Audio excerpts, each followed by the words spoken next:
So next up, I think we have Paul. Yep, Paul. Yeah.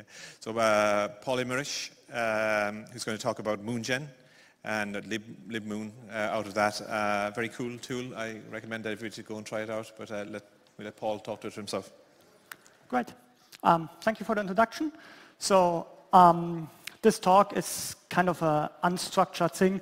I'm just, well, I had a few points on my mind. I wanted to talk about a few things about how I use DPDK, how we use DPDK, what I built with it, and what could be improved maybe.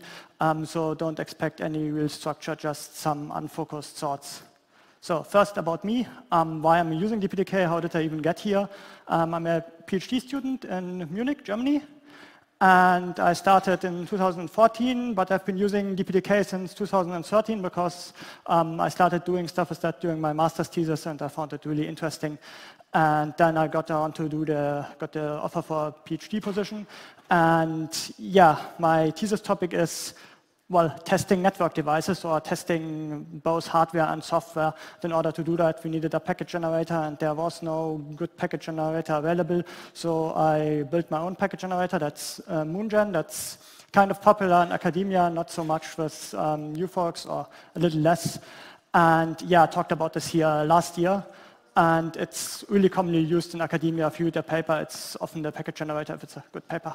Yeah, so you can check it out on GitHub if you want to. But this talk is not mainly about MoonGen, just more about what we are doing with DPDK in academia and how it's probably different from what most of you are doing. So we don't build any real applications in the sense that we deploy it in a production network or anything. We just build a lot of one-off prototypes. These prototypes, they can range from something like an interesting problem we often have is, for example, to analyze traffic. We have this internet uplink, and we want to run some analysis on that, and we can't just dump everything to disk for both legal reasons and because it's a 40 gigabit link, but we can run some live analysis on the traffic. So we often build this tool again that does done one specific analysis, spits out a CSV file that's then later analyzed with Jupyter Notebook or anything. Second thing we often do is proof of concept. We build like this proof of concept app. For example, we built it for a router to test some new architectural idea, to test some new routing table, maybe to test how a new architecture could look like, to test this new data structure. And then afterwards, we do some benchmarks on our new thing, and then we just throw it away and never touch it again. Basically, you write one paper, throw the code away. Well, not throw it away, publish it. But the code is in no state to be ever published. This means we probably build more applications than you do. Yeah. So, and all this programming work, usually, well, I like programming, but I can't do all by myself. So it's often kind of outsourced to students in form of a final thesis or a project during the semester. I've been the advisor for over 10 bachelor's and master's theses for students that were doing something directly with DPDK that can range from implementing a simple feature or test something or check out how some new feature works. Or just recently, I had a student who was looking at integrating Mellanox NICs, comparing how the hardware features compare to the Intel NICs in the form that we use them, how we can support that better, and so on. And the next thing that we also do is we teach DPDK. We have a lecture called Advanced Computer Networks, and that has a small lab course. And the small lab course, it's like it makes 30% of the grade, but it's optional. Meaning if you do the exercise and do it well, then you can skip 30% of the exam and still get the best grade. And what we did there for this last year, and we will be doing it again this winter semester, is we had this little project where every student had to build a simple router on top of DPDK. And it was like, well, just a simple router with the basic functionality. And we gave them virtual machines with VirtIO interfaces, and we pre-configured everything so they could test in a well-defined environment, and we could run our test against their implementation to make the grading simpler. And we had a total of 35 students participating in that. And what we did, because we know the problems with DPDK, to which I will be coming in the next slide, is like one problem that I've encountered before is that the initialization and so on to get started with a new DPDK project is really hard. And since this was 30% of the grade for one lecture, we couldn't expect every one of them to read into the documentation to understand how the command line and so works. So what we did is we provided some boilerplate code that did stuff like build a fake command line for the server because we knew on which VM they were running, and just put in all the arguments you needed, all the magic. Then another function to configure the devices with all reasonable defaults, because until you get a device started with DPDK, that can take your time. And also the memory pool, we had like this little bit of boilerplate code, and then they were expected to receive and send packets based on some wrapper functions. And well, the most common mistake of the students who actually managed to implement a running router then was actually to handle mbuffs correctly. The unit test that failed most, or if not everything failed because they didn't finish it, but most actually did finish it. I would say 30 out of the 35 finished a working router that did everything from routing, ICMP handling, and proper ARP handling, and with a custom routing table implementation. But of those that finished, almost everyone got memory buffers wrong. I had a unit test that would just send a lot of ARP packets, and that always failed after a few thousand because they were leaking mbuffs when there were coming ARP packets in there. And it's like, sometimes you have to free them, sometimes you don't. That was apparently the hardest part. So, and what are the problems that we've encountered with DPDK? This is what I've already mentioned, there's lots of boilerplate code. Until you get started with just initializing everything, you have 1,000 lines of code. Well, not quite 1,000, but a few hundreds before you can get started. And there's often things that should really be simple are unnecessarily hard, like the queue initialization, where you have to pass these big struct in. And I know that there are some default structs. You can ask the driver what are the default values for something, then can you maybe use that, but it's annoying, and that makes code often longer than it needs to be. And the build system can also be annoying, but that got better, I think. In the past, a few years ago, I remember cursing at the system, but yeah. Then all these little problems, that makes it really hard to get someone started on DPDK. I mean, you probably all, when you first used it, it took you a time until you got up to speed and so on. And now this is not a problem if you're expecting to work for a long time on this one project and ship it, but it is a problem if you have this student project that is 4 to 6 months in part-time, and it also includes like researching the general stuff about the topic, reading papers and so on, designing your prototype, and then in the end you also have to expect it to write a thesis and so on. So maybe the students often have 2 to 2.5 months for a bachelor's thesis of actual time implementing it in part-time. And well, a lot of people I talk to, they say, well, I need at least a month to get started with DPDK, so that might be a problem. So was really, really challenging in the past. And what we built to kind of circumvent this problem is, well, it goes back to the MoonGen package generator, which at its core was just a wrapper around DPDK with a lot of utility functions to make packet generation easier.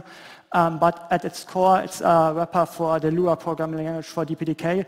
So we expose, well, not all functions, but the core functionality of DPDK, have a simple interface to add other functions if needed.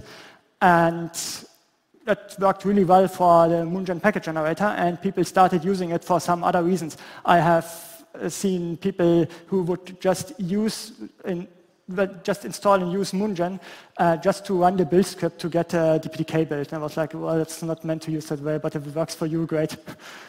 Also seen people using other projects using DPDK and just extracting the compiled libraries from there, and was like, okay, I can maybe do that better. And so I extracted all the non-packet generator specific code out of it. I did it a year ago or so. And then what remains is the libmoon library, which is just a Lua wrapper for DPDK. And you might be asking, why this weird odd language like Lua, why not Python or anything else? First thing I looked at was JavaScript, but getting JavaScript and C working together was too annoying. And with Lua, I get a language that's relatively simple to learn. It's a scripting language, meaning quick to, you have a short round-trip time from coding something, running it, and seeing if it's fast, recoding it, and so on. That was really important for me. So there's no annoying compile step or anything. it's really easy to add an existing C function or a struct. In Lua, I can just literally copy a header file of DPDK if there's an unsupported function, copy a struct, and then I can use the struct directly. As directly, I mean it maps directly to the same structure in memory, meaning I can access the same struct as if it was a native struct, but I can also pass it to a C function which can handle it as if it was a normal struct. And at the same time, it is usually the same performance as C or C++.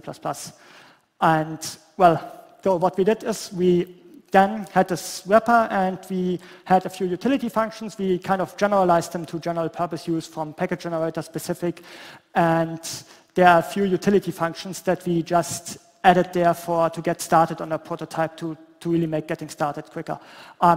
One thing is we simplified the device initialization. I can show an example later where there are reasonable defaults for everything. You don't have to worry about how many descriptors you want in what queue and so on. It's one function call. I want device 1, I want 4 queues, and I want 3 of them to be used by RSS, and then you can add a filter for the 4th queue or something.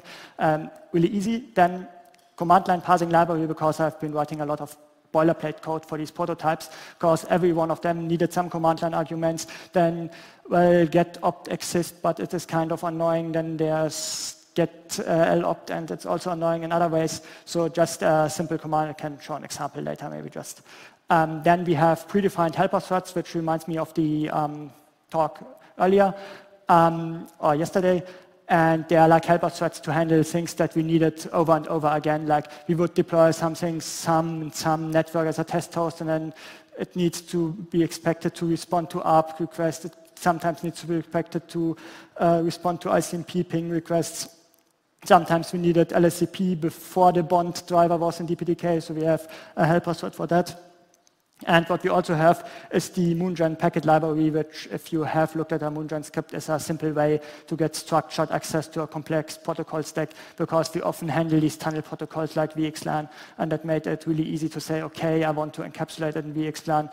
Okay, I have this complex stack in that other thing, and I need access to that field, utility functions to calculate the checksums, to calculate the correct length headers if you have this long stack and you need to fill in the length headers of the inner packet, of the outer packet, and stuff like that. Okay, one kind of motivating example of why we built this, because in the past, what we often did for a prototype, we took one of the, or guess everyone does it like that, take one of the DPDK example scripts, modify it kind of until it does what you kind of want to, and we often started with, of course, the L2 forward and the L3 forward. So I looked at the code of the L2 forward script at the moment in the DPDK repository. It's 650 lines of code with the comments stripped out. That actually got better. Last time I checked was this an older DPDK, I think DPDK 2.1 or 2.0 or something, and then it was like 1,000 lines plus a header file, and it was always very annoying. And then the prototypes always looked like complex copy and pasted stuff together from different sources, from different kinds. Like you always need the I/O statistics, you always need some device configuration, you need the packet access, you need the memory buffer, memory pool initialization, you copy paste it from different parts together, then you have some script that does something. For comparison, when we rewrite the L2 forward example with the libmoon thing, we get a simple script that's 40 lines of code. It does multi-threading, it does command line parameter parsing, it does multi-queue with RSS support, it does flexible assignment, how many threads per device you want, it prints out beautiful statistics, and yeah. So another example just to show how the code looks, that's slightly more interesting to show than the forward example, is the Reflector example, which just echoes packets back and is slightly more interesting because it does MAC address swapping and does VLAN offloading. And as you can see, this is like the main Lua function, which gets started once for every worker thread. And it just, well, it works like you expect an DPDK application to work. You get your memory buffers, and then you get the args queues, in this case, passed as an argument. There's also something we can pass like arguments as normal to these worker threads, which then run in a different thread. And it does here, it uses the packet library to get to pass it as an Ethernet packet, extracts the MAC addresses, extracts the VLAN tag, which is actually got from the offloading flags, and then sets the VLAN tag again if it was set, and sends out the packet again. And it's this really simple thing. And since I'm running out of time, just one quick picture of kind of ideas that might be nice for DPDK. It's sometimes the small things that can help a lot. If you start your DPDK application, you usually see a lot of output, but you don't really see what's important. And this was also a huge problem for a lot of students to get started because we have like 15 different servers running with different network cards, different configurations. And then they were configuring the wrong device. They were not noticing, oh, it's just running at 1 gigabit. What am I doing wrong? Well, you're obviously using a gigabit card. And so what we built here in this nice colorful output, just when you start it up, it shows all your network devices that are available, what their ID is, what their MAC address is, and passing the PCI ID to just show what device it is. Then when you initialize it, it shows the link status, waits until the link is up, and then there are device statistics for the devices that are just by default printed out. And yeah, so you can check this out on GitHub. And you can just Google for libmoon and you will find it. And maybe one more thing about how the typical boilerplate code looks like.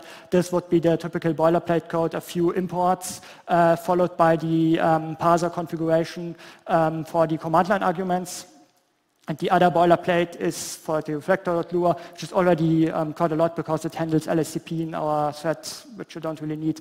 But this is like device initialization.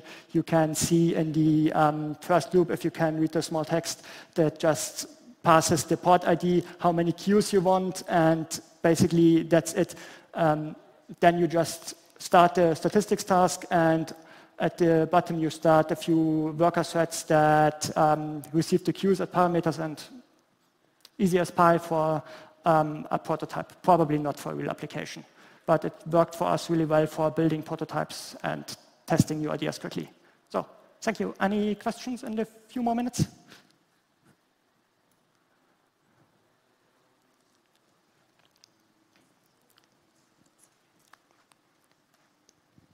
Two questions. So the first one would be there's a whole bunch of traffic generators. I mean, PacketGen in DPDK, MoonGen, T-Rex, Warp 17, etc. Did you guys look at those and decide, hey, they didn't meet your needs, so you went and built one? I think yours might have predated PacketGen, but Keith could probably say. Can you comment on, did you look at others that are out there, and why did you go do your own? Yes, when we started, the only one that was really out there was the PacketGen DPDK, or the only fast one, which I didn't like for its lack of flexibility when it comes to representing tunnel protocols and so on. We wanted to run some tests with VXLAN packets, and it wasn't really possible. We wanted to modify different fields, and I know that I have used it a lot, but it just couldn't generate the traffic we needed. And it also doesn't do timestamping. We have implemented some hardware support for timestamping because we needed for a project really precise timestamps at a nanosecond level for benchmarking hardware device, and we could only do that by implementing it back then without DPDK support, now with some help by DPDK. Okay. I'd be curious to ask Keith during the break if he wants to abandon PacketGen and would just push people to MoonGen now and support one. My second question was more coming from a position in academia. What would you ask this community to do to help bring DPDK to more students? Are there things we can do? You talked about startup problems and getting students going. I can say within Intel, we've had a lot of discussion around how do we bring DPDK to academia globally. I'd love to hear some of your thoughts on that and what you might ask of this community. Okay, might be a longer answer, but the main thing that plagued DPDK in the past, I think it's solved now, is visibility. It was not, just a few years when I started, DPDK basically wasn't known in academia. It was always this kind of weird thing that doesn't have a paper that you can cite. That was always something. That's why a lot of people started or did something with NetMap, which I think just doesn't work properly. But I think this problem is mainly solved. There are nowadays a lot of papers using DPDK, and all the interesting top papers that do something that needs DPDK, nowadays use DPDK instead of something else. But I'm not sure what really would help now that the visibility problem seems to be solved. Maybe we can talk afterwards if some things on my mind. Thank you. After looking at that language, I was wondering, you've almost made something that's almost sort of looks like P4, and I wondered if you considered actually using P4 instead. No, well, it might look like P4. I think P4 is very interesting, but it doesn't really, well, it depends on what you are doing. P4, I mean, it came out last year or so, or 1.5 years ago. Yes, it's similar. We're actually working on a compiler for P4. That's a different topic though. So yes, you can do a lot of these things in P4 if you have some hardware that works with P4. And I know that there are a lot of P4 DPDK things out there, but in our experience, they don't really work well. And our approach gives you better access with less restrictions. You can really do everything with that, while you can't with P4.